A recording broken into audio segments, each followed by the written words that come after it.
Bonjour, aujourd'hui je vous présente cet adaptateur LeaseOne qui est proposé pour Microsoft Surface Pro. Alors l'adaptateur utilise en entrée le port USB 3 de la tablette et va proposer en sortie 3 ports USB 3. On constate qu'il y a également une fiche micro USB, je vais en parler dans quelques instants. Alors l'adaptateur il est fourni dans cet emballage cartonné, on trouve une notice d'utilisation qui est traduite dans différentes langues.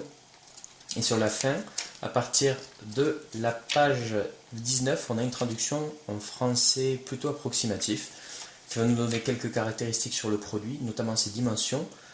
Il fait 7 cm de long par 3,3 cm de large par 1 cm d'épaisseur. Son poids est relativement léger, 14,4 grammes.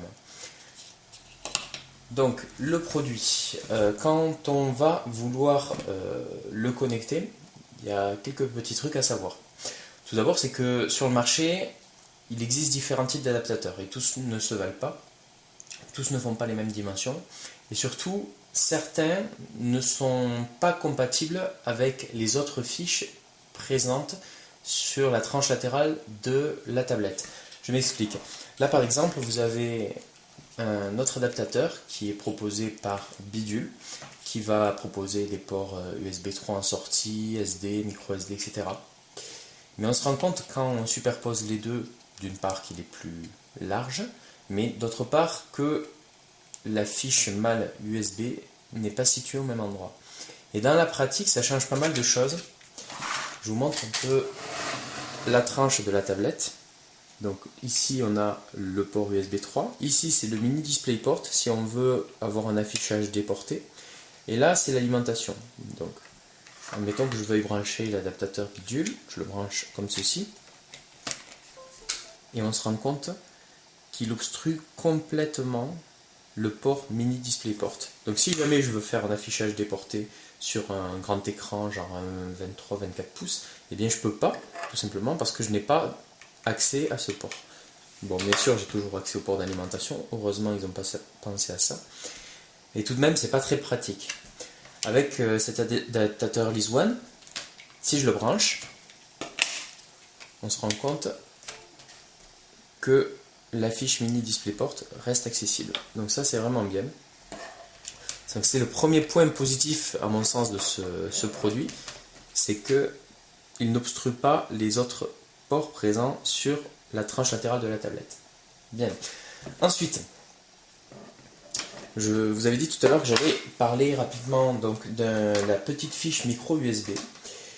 Tout simplement parce que avec l'aide du câble qui est fourni, on va pouvoir apporter un complément d'alimentation à la tablette de manière à pouvoir connecter certains périphériques externes qui normalement nécessitent d'être alimentés, comme par exemple un disque dur externe ou un graveur.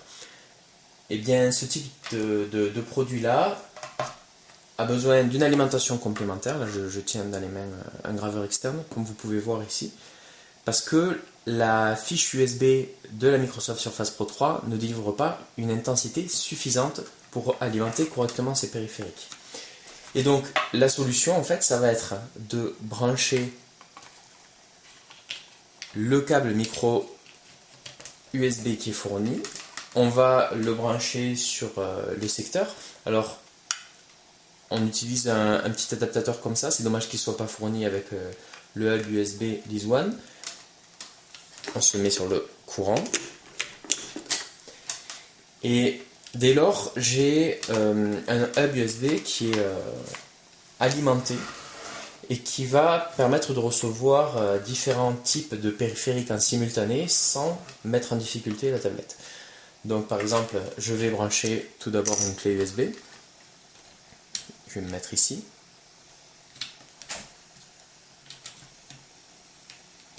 Voilà.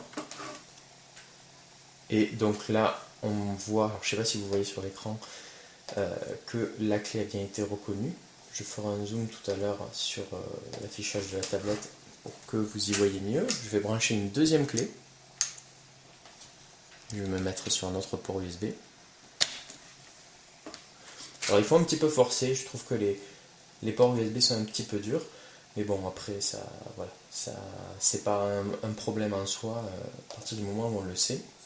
Donc là, j'ai bien mes deux clés USB qui sont détectées dans le poste de travail, et je vais même brancher en troisième périphérique ce graveur qui est un graveur Blu-ray. D'ailleurs, je l'ai testé il y a quelques mois, et ce qui me posait problème avec ce graveur, c'était justement la nécessité d'utiliser en complément d'alimentation ce câble-là, parce que la Surface Pro 3 n'était pas en mesure de le faire fonctionner d'elle-même. Et donc, je vais brancher le graveur sur le troisième port. Et on se rend compte, le temps que ça charge, que c'est reconnu sans aucun problème. Je vais faire un zoom là tout de suite sur l'écran. Voilà. Et vous pouvez voir que mes différentes clés sont détectées. Donc j'ai cette clé là, F2 point, la clé G, et le graveur Blu-ray H2 point. D'ailleurs, si je fais un eject sur le graveur, vous allez pouvoir voir qu'il est bien fonctionnel. Éjecter, voilà, et le graveur réagit sans aucune difficulté. On va tester ensemble avec un CD de musique classique que j'insère dans le graveur qui se met en route. Je fais un zoom sur la tablette à nouveau. Comme vous pouvez le voir, ça a lancé automatiquement Media Player. Et la musique peut se faire entendre. Voilà. Donc je passe à la piste suivante. Aucun problème. Mon CD est lu et reconnu par la tablette. Mes deux clés USB le sont également. Donc c'est quand même pas mal d'avoir un petit hub USB qui permet de lire 3 périphériques en simultané, y compris des périphériques gourmands en intensité, et d'avoir également le port mini DisplayPort qui est resté disponible. Voilà. Donc pour moi, c'est un produit qui est vraiment intéressant. Je suis assez enthousiaste par rapport à cet adaptateur, tout simplement parce que j'ai utilisé pendant des mois et des mois celui-ci, qui ne me satisfaisait pas au fond, puisque j'avais un port qui était obstrué, et quelquefois j'avais besoin d'une troisième entrée USB. Et cet adaptateur LizzOne répond à toutes mes problématiques. Donc voilà, moi je recommande ce produit qui me paraît être un bon compromis pour utiliser différents accessoires, différents périphériques avec sa tablette Microsoft Surface Pro. Je vous dis à bientôt pour un prochain test. Merci, au revoir.